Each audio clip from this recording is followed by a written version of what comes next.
Salut encore! Dans cette vidéo, nous allons voir comment déterminiser un automate fini. C'est-à-dire comment passer d'un automate non déterministe à un automate déterministe. Donc ici, nous avons un exemple d'automate non déterministe. Pourquoi il est non déterministe? Regardons l'état numéro 1. Si on suit la transition A, on peut rester dans 1 ou aller dans croix. Or, ceci fait qu'il est non déterministe. Car pour qu'un automate soit non déterministe, il faut qu'il y ait une seule flèche pour chaque transition, les gars. C'est-à-dire, pour la transition A, il faut qu'il y ait une seule flèche maximum. Donc là, on voit qu'il y a un problème au niveau du 1. Quand il y a deux flèches de transition A, si je regarde un peu dans la suite de l'automate, on voit par exemple, depuis l'état 2, il y a deux transitions B. Une transition B et une transition B. Je vais vous montrer donc comment déterminer cet automate, comment construire un automate déterministe équivalent. Donc, nous allons commencer par d'abord l'état initial. Donc là, on voit que l'état initial, c'est le 1, avec la flèche entrante. Donc, on va commencer par placer cet état initial. Ensuite, on va se poser la question, si on suit la transition A, dans quel état on peut aller? À partir de 1, bien sûr. Donc, on voit qu'on peut rester dans l'état 1 ou aller dans l'état croix. Donc, on va faire un nouvel état qu'on va appeler 1 croix, comme ceci. Voilà. Et on va mettre la lettre A comme ceci.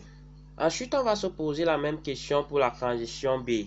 Donc, à partir de 1, si on suit la transition B, où est-ce qu'on peut aller? Donc, on voit qu'on peut aller dans 2. Donc, on va mettre un deuxième état qu'on va appeler ici 2 et on va mettre une transition B. Comme on voit que B est un état final de l'automate et a un double cercle autour, bien sûr, on va dire que ici c'est aussi un état final.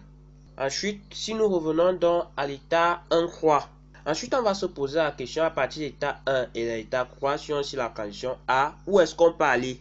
Donc, voyons voir ça. Donc, l'état 1, si on suit A, on peut aller à 1, on peut aller en croix.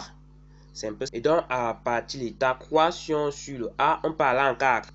Donc, à partir de l'état 1 croix, on peut aller à l'état 1 croix 4 si on suit la transition A. Donc, si on suit la transition A, on arrive à l'état 1 croix 4. Et on va se poser exactement la même question que la transition B. Donc, à partir de 1 croix, si on suit B, où est-ce qu'on peut aller? On peut aller en 2. Et à partir de croix, on peut aussi aller en 2. Donc, finalement, à partir de 1 croix, si on suit B, on peut aller en 2. C'est un peu ça. Donc, on rajoute la transition B vers l'état 2 qui est déjà noté. Voici. Et on répète ça pour l'état 1 croix 4. Si on suit la transition A, où est-ce qu'on peut aller? À partir de 1, on reste en 1. On peut aller en croix. À partir de croix, on peut aller en 4. À partir de 4, on peut rester en 4. Et voilà. Donc, à partir de 1 croix 4, on reste à 1 croix 4. Finalement, donc on met une transition qui va rester sur 1 croix 4. Ça, c'est pour l'état A. Et on va se poser la même question pour B. Pour l'état 1, on peut aller en 2. Pour croix, on peut aller en 2. Pour 4, on peut aller en 2. Donc, 1 croix 4 pour la transition B ne peut aller qu'en 2. Donc, on fait la transition pour la transition. Donc, on a fait cet état.